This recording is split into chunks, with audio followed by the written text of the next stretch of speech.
गुड़िया स्कूल जाने की तैयारी करती है। वो अपना यूनिफॉर्म पहनती है, स्कूल शूज पहनती है और अपना स्कूल बैग उठाती है और स्कूल जाने के लिए घर से बाहर जाती है तो उसकी मम्मा पीछे से आवाज लगाती है, गुड़िया गुड़िया बेटी रुको, अपना लंच बॉक्स तो लेती जाओ। ओहो मम्मा, मुझे याद ही भूल गया। थैंक यू मम्मा, आज मैंने अपनी बेटी की मनपसंद चीज बनाई है। गुड़िया लंच बॉक्स खोलती है। चीज सैंडविच, ये तो मुझे बहुत पसंद है।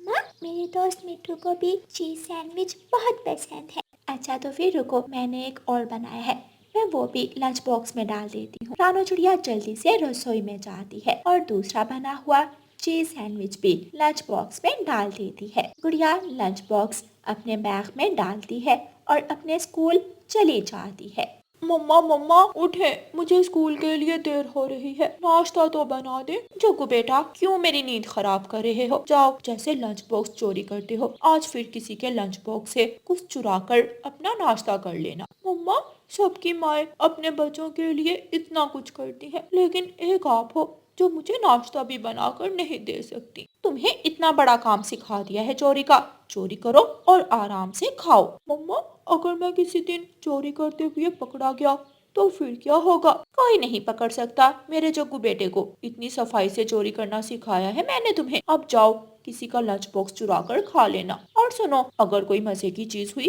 तो मेरे लिए भी ले आना। जग्गू अपना स्कूल बैग उठाता है और स्कूल की तरफ चला जाता है। क्लास के सभी बच्चे टीचर का लेक्चर बहुत गौर से सुन रहे थे। बस अकेला एक जग्गू गवाही था जो मजे से सो रहा था। बच्चों, अगर कोई भी मशरूम देखो तो उसे मत खाना, क्योंकि कई मशरूम जहरीले होते हैं और जीवन ज्यादा जरूरी है। जग्गू कौवा जोर जोर से खर्राटे लेना शुरू हो जाता है। जग्गू, जग्गू कौवे, उठो, मैं तुम्हें कोई लोरी सुना रहा हूँ। टीचर टीचर, मैं तो नहीं सोया। अच्छा फिर बताओ, मैंने अभी अभी क्या कहा है? आपने आपने कहा है कोई भी मशरूम खा लो, जीवन ज्यादा जरूरी है। सब बच्चे जग्गू पर हंस पड़ते हैं। नकम्मे आलसी जग्गू, अगर ऐसे क्लास में सोते रहे तो फेल कर दूंगा। तुम्हारे दोस्त आगे पहुंच जाएंगे और तुम पिछली क्लास में रहोगे, तब तुम्हें शर्म आएगी। ब्रेक की घंटी बज जाती है। बच्चों, ब्रेक हो गई है, जाओ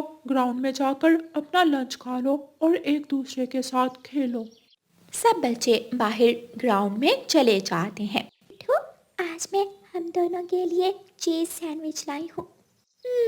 मजेदार चीज सैंडविच, और मैं लड्डू लाया हूँ, मेरी नानो लेकर आई है। उनके हाथ के लड्डू पूरे जंगल में मशहूर हैं। चक्कू, तुम क्या लाए हो? मेरी मम्मा ने आज इतना मजे का नाश्ता बनाया था कि उसे खाने के बाद अभी तक मुझे भूख ही नहीं लगी। मैं नदी पर जाकर पानी पी कर आता हूँ।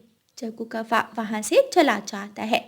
गुड़िया जब अपना लंच बॉक्स खोलती है तो वो अंदर से खाली था। सैंडविच कहाँ गए? आज फिर किसी चोर ने मेरे चीज सैंडविच चुरा लिए। पता नहीं कौन हमारी क्लास में है जो हमारा लंच चोरी कर लेता है। गुड़िया, तुम चिंता मत करो, तुम मेरे साथ लड्डू खा ले। लेकिन जब छोटा मिट्ठू अपना लंच बॉक्स खोलता है तो वो भी अंदर से खाली था। मेरे लड्डू भी किसी ने चुरा लिए। चलो मिठू, हम टीचर के पास जाते हैं और टीचर को बताते हैं। गुड़िया और छोटा मिट्ठू टीचर के पास जाते हैं। टीचर टीचर, आज फिर हमारा लंच बॉक्स किसी ने चुरा लिया। हमारी मम्मा इतनी मेहनत से हमें लंच बना कर देती है और कोई हमारे खाने से पहले ही खा जाता है। टीचर टीचर, हम भूखे पेट ही रह जाते हैं, फिर हमसे ब्रेक के बाद वाली क्लासें भी नहीं ली जाती। बच्चों, ये तो बहुत गलत बात है, मैं अभी जाकर प्रिंसिपल से बात करता हूँ। उधर जग्गू कौवा नदी पर बैठा मजे मजे से गुड़िया की मम्मा का बनाया हुआ चीज सैंडविच खा रहा था। वो क्या जादू है गुड़िया की मम्मा के हाथ में। उनका बनाया हुआ खाना तो सच में बहुत स्वादिष्ट होता है, और एक मेरी मम्मा है, अगर कुछ बना दे तो खाने का मन भी नहीं करता। एक मैं खा लेता हूँ और एक मम्मा के लिए ले जाऊंगा। जग्गू कौवा एक सैंडविच और लड्डू खुद खा लेता है और एक सैंडविच और लड्डू अपनी मम्मा के लिए रख लेता है। प्रिंसिपल, हर रोज किसी ना किसी छोटे पक्षी का लंच चोरी हो जाता है। क्लास में ही कोई चोर है जो बड़ी सफाई से चोरी करता है। अब ऐसा नहीं होगा, जो चोर भी होगा वो पकड़ा जाएगा। प्रिंसिपल अपना फोन उठाता है और शहर वाले जंगल फोन करता है। छुट्टी के बाद स्कूल में शहर वाले जंगल से एक टीम आती है जो क्लास में जगह जगह सीसीटीवी कैमरे लगा देती है। तो टीचर, अब अगर किसी भी बच्चे ने लंच चोरी होने की शिकायत की तो आपने सीधा मुझे आकर बताना है। देखते हैं कि कौन ये काम करता है।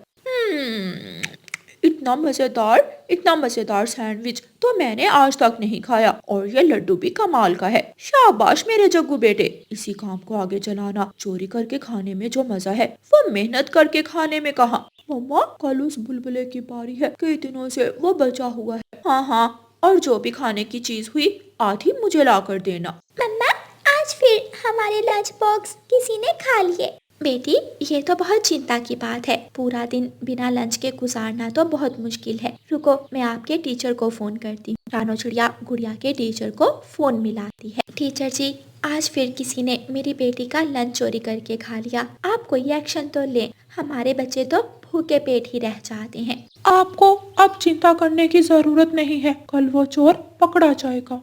अगले दिन जब ब्रेक होती है तो बुलबुला अपना लंच बॉक्स खोलता है। बुलबुला रोने लग जाता है। मेरे चावल, मैं अब क्या खाऊंगा? मेरा लंच चोरी हो गया। बुलबुले, चलो टीचर को जाकर बताते हैं, आज वो चोर पकड़ा जाएगा। गुड़िया और बुलबुला जाकर टीचर को बता देते हैं। मिठू टीचर प्रिंसिपल को बता देते हैं और प्रिंसिपल सारी क्लास के सामने सीसीटीवी कैमरे की रिकॉर्डिंग चला देते हैं। वो देखते हैं कि जग्गू कौवा बुलबुले के बैग से उसका लंच बॉक्स निकालता है। बुलबुले के लंच बॉक्स से सारे चावल अपने लंच बॉक्स में डालकर खाली लंच बॉक्स बुलबुले के बैग में रख देता है। जग्गू कौवा ये सब देखकर बहुत शर्मिंदा हो रहा था। जग्गू कौवे को स्कूल से निकाल दिया जाता है। अब जंगल का कोई भी पक्षी ना जग्गू कौवे से और ना ही उसकी माँ गौरी कौवी से बात करता है, क्योंकि सबको पता चल गया था कि जग्गू को चोरी की आदत उसकी माँ गौरी कौवी ने सिखाई है। चील के बेटे की शादी थी। चील ने सभी पक्षियों को अपने बेटे की शादी पर बुलाया था। कालू जी, मेरे पास कोई भी गहना नहीं है जो पहनकर मैं चील के बेटे की शादी पर जा सकूं।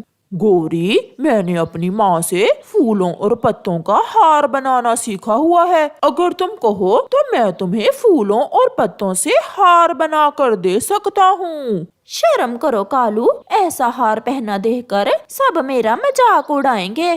तो फिर जाओ और चिड़िया से उसका हार उधार मांग लो। हाँ कालू, ये बात ठीक है, मैं अभी जाती हूँ चिड़िया के पास।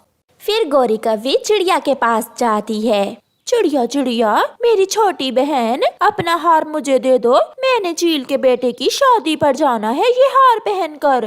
गौरी बहन, मगर चील ने मुझे भी अपने बेटे की शादी पर बुलाया है, ये हार तो मैं पहन कर जाऊंगी। चिड़िया, सबको मालूम है तुम एक गरीब और कमजोर चिड़िया हो। तुम ये हार ना भी पहन कर जाओगी तो कुछ नहीं होगा, मगर मेरा तो सबको मालूम है कि मैं एक अमीर परिवार से हूँ। प्लीज चिड़िया। ना भाई ना गौरी, मैं भी चीलू की शादी में सज धज कर जाऊंगी। शक्ल देखी है अपनी, बंदरिया कहेंगी, बड़ी आई सजने धजने वाली। दिल तो कर रहा है चोंच ही तोड़ दूं मैं तुम्हारी। जब चिड़िया गौरी को हार नहीं देती तो गौरी चिड़िया से लड़ाई करने लगती है। बड़ी नकचिड़ी है वो चिड़िया, उसने मुझे साफ साफ इनकार कर दिया। तो क्या उसने अपना हार तुम्हें नहीं दिया? नहीं कालू। तुम चिंता ना करो गौरी, रोएगी वो चिड़िया तुम्हें अपना हार भी देगी और रोएगी भी। फिर सब चील के बेटे की शादी में चले जाते हैं। चिड़िया, तुम्हारा ये हार बहुत सुंदर है, कहाँ से लिया तुमने ये हार? ये हार मुझे मेरी माँ ने दिया था, चील दी। गौरी, तुम्हारे पास नहीं है हार? तुम तो कहती थी तुम्हारी माँ ने तुम्हें 5 सोने के हार दिए हैं। दिए तो थे हरियाली, मगर वो सारे ही कालू ने बेच दिए। सब झूठ, कालू भैया ने आपका कोई हार नहीं बेचा, मुझे सब मालूम है। गौरी बहुत गुस्से से चिड़िया को देखे जा रही थी। चिड़िया का बेटा घर में अकेला था। वो बॉल से घर में खेल रहा था। जब चुपके से कालू कौवा चिड़िया के घर में घुस आता है और पीछे से आकर चिड़िया के बेटे के ऊपर एक कपड़ा गिरा देता है। बचाओ बचाओ, मुझे बचाओ। कुकू शोर मचाता है, मगर कालू कौवा उसे किडनैप करके वहाँ से भाग जाता है।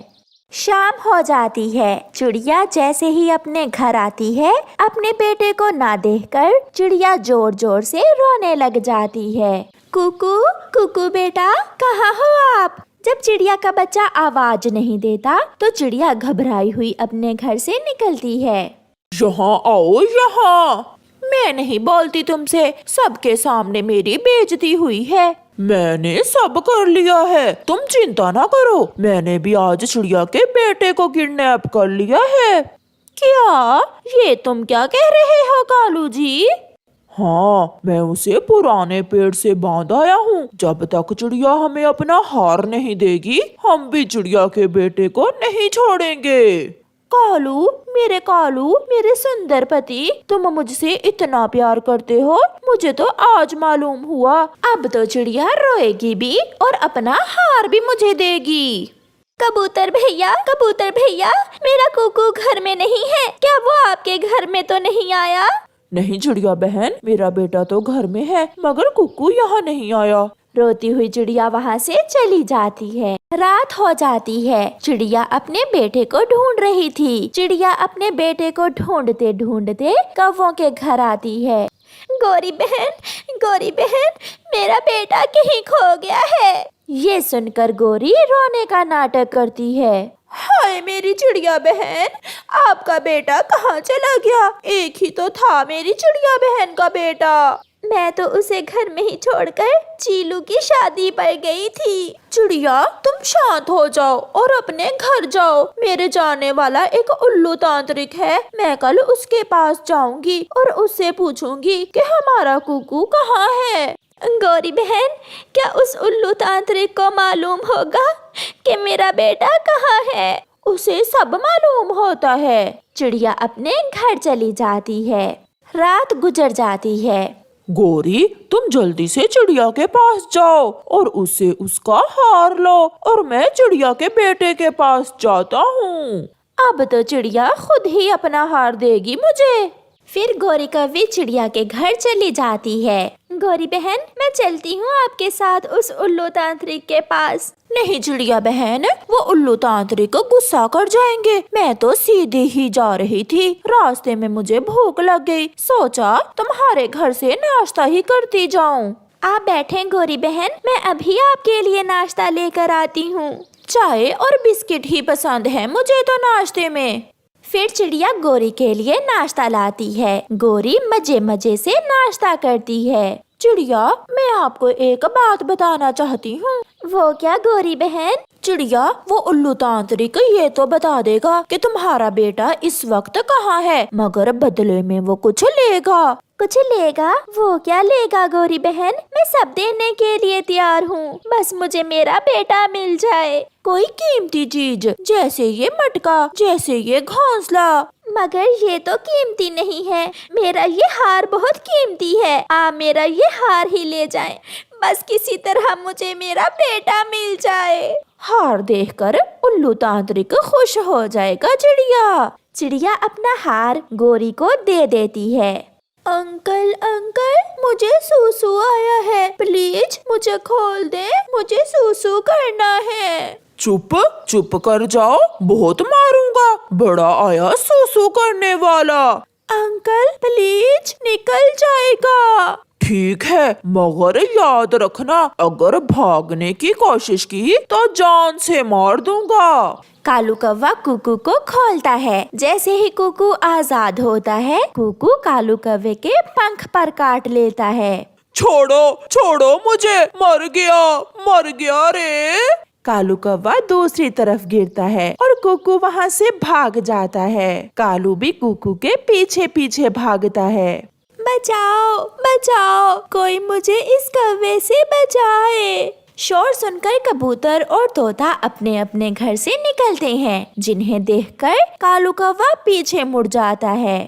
यहाँ आओ बेटा, क्या हुआ? अंकल, अंकल, कालू कौवे ने मुझे किडनैप कर लिया था। तो ये काम उस कालू कौवे के बच्चे का था। तोता चिड़िया को बुला लाता है। चिड़िया अपने बेटे को अपने गले से लगाती है। कौवा अभी अभी अपने घर की तरफ गया है। मेरा हार भी गोरी कौवी ले गई है। अब मुझे मालूम हुआ उसने मेरा हार लेने के लिए ही ये सब खेल खेला है। सब डंडे उठा लेते हैं। कुकू बेटा, आप कबूतर अंकल के घर में ही रहना। आज छोड़ेंगे नहीं उस कालू और गोरी को। मैं कितनी सुंदर लग रही हूँ। अब मैं जल्दी से ये हार लेकर कालू के पास जाती हूँ। भागा भागा कालू भी घर आ जाता है। गोरी भागो भागो, गोरी खेल उल्टा हो गया। कुकू मेरे पंख पर काट कर भाग गया और सबको मालूम हो गया है कि मैंने उसे किडनैप किया था। क्या? चिड़िया, तोता और कबूतर भी वहाँ आ जाते हैं। मारो मारो इन्हें, सब मारो। फिर वो तीनों दोस्त मार मार कर कौवे और गोरी को उस जंगल से भगा देते हैं और चिड़िया अपना हार लेकर अपने घर चली जाती है। कालू मार भी खाई और हाथ भी कुछ न आया। उस कुकू के बच्चे ने मेरे पंख पर काट कर सारा ही काम खराब कर दिया। जंगल में गोरी कौवी का एक बागीचा था। वो बहुत ही हरा भरा था। हर तरफ घने पेड़, हरे भरे पौधे और रंग बिरंगे फूल थे। गोरी अपने बागीचे का अच्छे से ख्याल रखती थी। उसी जंगल में एक रानो चिड़िया रहती थी। रानो चिड़िया के पास एक बकरी थी जिसका नाम था स्वीटो बकरी। रानो चिड़िया हर रोज अपनी बकरी के लिए हरी हरी घास और पानी लेकर आती थी। जंगल में आहिस्ता आहिस्ता हरी घास की कमी होती जा रही थी, इसलिए रानो चिड़िया को जैसी भी सूखी घास मिलती थी वो वही अपनी बकरी के लिए ले आती थी। स्वीटो बकरी भी वो सूखी घास खा खा कर थक गई थी। उसका मन करता था कि वो हरे भरे पौधे खाए। सुबह सुबह गोरी कौवी एक बड़ा सा पानी का पाइप लेकर अपने बागीचे में आती है और पौधों को पानी देना शुरू करती है। गौरी साथ साथ गीत गाती है। ठंडे ठंडे पानी से पौधों को नहाना चाहिए, सर्दी हो या गर्मी नहाना चाहिए, कितना सुंदर है मेरा बागीचा। बुलबुल गौरी के पास आती है। गौरी बहन, मुझे कुछ फूल चाहिए, मैंने जाकर फूलों का रस बनाना है। अच्छा, कितने फूल लेने हैं? 3-4 दे दो। निकालो जल्दी से 1000 रुपए। 1000 रुपए किस चीज के? मैंने तो बस तुमसे 4 फूल मांगे हैं। मेरे बागीचे के 4 फूल भी तुमसे महंगे हैं। पैसे दो और फूल ले लो, वरना यहाँ से जल्दी बनो। अजीब सरफिरी सी कौवी हो तुम, अपना इलाज करवाओ जाकर। मोटी बुलबुल, अपनी चोंच बंद कर और निकल जा यहाँ से। सुबह सुबह मेरा मूड मत खराब कर। बुलबुल वहाँ से चली जाती है। गौरी फिर से पाइप उठाती है और पौधों को पानी देने लगती है। पानी देने के बाद गोरी कौवी वापस घर चली जाती है। रानो चिड़िया बाजार सब्जियां लेने गई हुई थी। आज वो अपनी बकरी की रस्सी को कसकर बांधना भूल गई थी। बकरी थोड़ा सा आगे होती है और रस्सी खुल जाती है। बकरी वहाँ से चल पड़ती है। स्वीटो बकरी चलती चलती गोरी कौवी के बागीचे में पहुँच जाती है। गोरी के बागीचे में हरी भरी घास और पौधे देखकर बकरी के मुंह में पानी आ जाता है। बकरी पौधे खाना शुरू करती है। वो जी भरकर घास और पौधे खाती है और फिर वापस चल पड़ती है और फिर से छपरे के नीचे आकर बैठ जाती है। गौरी कौवी थोड़ी देर बाद अपने बागीचे में आती है। अपने बागीचे की ये हालत देखकर गोरी कौवी तो हैरान हो जाती है। उसके कई पौधे गायब थे, फूल आसपास बिखरे पड़े थे। हाय रे मेरे पौधे कहाँ चले गए? कौन चुरा कर ले गया मेरे पौधों को? इतनी मुश्किल से उगाया था मैंने अपना बागीचा, सारे का सारा बागीचा ही खराब कर दिया किसी ने। हाय जरूर वो मोटी बुलबुल, उसी ने ही मुझसे बदला लिया है। गौरी कौवी गुस्से में बुलबुल के पास जाती है। रुक मोटी, इधर ही रुक। अब क्या हो गया है गौरी? मेरे पौधे चुराती हो? मैंने तुमसे अपने फूलों के पैसे मांगे और तुमने मेरा बागीचा ही खराब कर दिया। नहीं गौरी, क्यों इल्जाम लगा रही हो मुझ पर? मैं तो उसके बाद तुम्हारे बागीचे में गई भी नहीं। ज्यादा नाटक मत कर, छोड़ूंगी नहीं मैं तुझे। मेरा दिमाग मत चाटो, खुद तो पागल हो ही, मुझे भी करोगी? मैंने कुछ नहीं किया, जाओ जो करना है कर लो। बुलबुल वहाँ से उड़ जाती है। गौरी कभी वहीं उदास बैठी रहती है। रानू चिड़िया वहाँ से अपनी सब्जियों की टोकरी उठाकर गुजरती है। वो गौरी को उदास देखकर वहाँ आती है। गौरी बहन, क्या हुआ, इतनी उदास क्यों हो? रानो, मेरे सारे पौधे किसी ने चुरा लिए। इतनी मुश्किल से उगाए थे मैंने। अब कुछ फूल भी गायब हैं और कुछ पौधे भी। चिंता मत करो, जो भी चोर होगा जल्द ही पकड़ा जाएगा। रानो गौरी को तसल्ली देकर वहाँ से उड़ती है। रास्ते में रानू चिड़िया को घास दिखती है। रानू चिड़िया वो घास काटती है और अपने घर ले जाती है। स्वीटो बकरी, ये लो, ये घास खा लो। आपने सुबह से कुछ भी नहीं खाया होगा। लेकिन स्वीटो बकरी तो पहले ही गौरी के आधे पौधे खा चुकी थी। अब उसे भला कहाँ भूख थी। क्या हुआ स्वीटो, आप घास क्यों नहीं खा रही? वो मुझे अभी भूख नहीं है। जब भूख लगेगी तब खा लूंगी। सुबह का आपने कुछ भी नहीं खाया और अभी भी भूख नहीं है, अजीब बात है। अच्छा, मैं जा रही हूँ। रानू चिड़िया अपने घर जाती है, सब्जियां निकालती है, उन्हें धोती है और काटती है और रसोई में जाकर सब्जी बनाना शुरू करती है। रात हो जाती है। स्वीटो बकरी को फिर से भूख लगना शुरू हो जाती है। फिर से पेट में चूहे दौड़ रहे हैं। इस सूखी घास खाने में वो मजा कहाँ जो उस बागीचे के पौधे खाने में आता है। वो पौधे तो बहुत स्वादिष्ट हैं। ऐसा सोचकर स्वीटो बकरी फिर से छपरे से निकलती है और गौरी कवि के बागीचे की तरफ जाती है और बागीचे में जाकर पौधे खाना शुरू करती है। जब स्वीटो का पेट भर जाता है तो वो फिर से वापस आ जाती है और छपरे के नीचे आकर सो जाती है। अगली सुबह रानू चिड़िया जब बकरी के पास आती है, घास तो वैसे की वैसे ही पड़ी थी। क्या बात है स्वीटो बकरी, आपने घास क्यों नहीं खाई? मालकिन, मुझे कल से भूख ही नहीं लगी। पेट भरा भरा सा लग रहा है। कहीं आप बीमार तो नहीं होगी? मैं डॉक्टर के पास जाती हूँ। अगर आप ऐसे ही भूखी रही तो बीमार पड़ जाओगी और कमजोर हो जाओगी। ऐसे स्वीटो बकरी फिर से अपनी मालकिन से झूठ बोल देती। जब गौरी अपने बागीचे में जाती है तो वो अपना सर पकड़ कर बैठ जाती है। हाय रे, मेरी फूटी किस्मत, आज फिर से आधे पौधे गायब हैं। ये कौन है जो मुझसे मेरे पौधे छीन छीन कर दुश्मनी निकाल रहा है? लूसी कबूतरी का घर बगीचे के पास ही था। गौरी कवि लूसी के पास जाती है। गौरी बहन, क्या बात है, इतनी सुबह सुबह आ गई? लूसी, मुझे सच बताओ, तुमने कल शाम को किसी पक्षी को मेरे बागीचे में आते हुए देखा है? क्यों गौरी, क्या हुआ? आधे पौधे कल गायब थे, आधे आज गायब हैं। पता नहीं कौन आता है। नहीं, मैंने तो किसी को भी नहीं देखा। सच सच बताओ, कहीं तुम ही तो कोई शरारत नहीं कर रही मेरे साथ? मुझे भला क्या जरूरत है ये काम करने की? एक तो मुझसे पूछने आई हो और ऊपर से मुझ पर ही इल्जाम लगा रही हो। गौरी कवि वहाँ से चली जाती है। आज रात मैं खुद ही अपने बागीचे की रखवाली करूंगी, फिर देखती हूँ कौन आता है। छोड़ूंगी नहीं मैं उस कमबख्त चोर को। गौरी कवि अपने घर चली जाती है और घर जाकर अपने घर के काम करती है। इसी तरह रात हो जाती है। गौरी कवि अपने बागीचे में एक तरफ घास में जाकर छुप जाती है। फिर से भूख लगने लग गई है। बस आज की रात चली जाऊं पौधे खाने, फिर अपनी मालकिन को बता दूंगी, वरना अगर बाद में मालकिन को पता चला तो वो मुझसे नाराज हो जाएंगी। स्वीटो बकरी छपरे से निकलती है और बागीचे में जाती है। वो जाकर एक पौधे को खाना शुरू करती है। गौरी कवि पीछे से जाती है और जोर से डंडा बकरी के पीछे मारती है। तुम हो चोरनी बकरी, आकर मेरे पौधे खा जाती हो। तुम तो रानू चिड़िया की बकरी हो। वो रानू चिड़िया तुम्हें जानबूझकर खुला छोड़ देती है ताकि तुम ऐसे ही जा जाकर दूसरों के पौधे खाती फिरो। मुझसे गलती हो गई, अब मैं दोबारा नहीं आऊंगी। तुझे मैं छोड़ूंगी नहीं, तू आएगी कैसे? तुझे तो मैं अब अपने साथ लेकर जा रही हूँ।